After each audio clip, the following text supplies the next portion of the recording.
This novella will take you down the broad, restless waters of the Danube to a deserted little island, surrounded by countless willows, whispering and singing of something strange and unknown.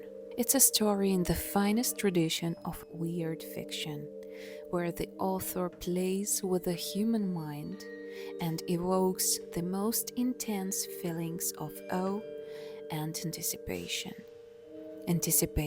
of something malevolent. The wind, the willows, the strange unearthly sounds, the uncanny visions that seem to be there, or perhaps only seem to be.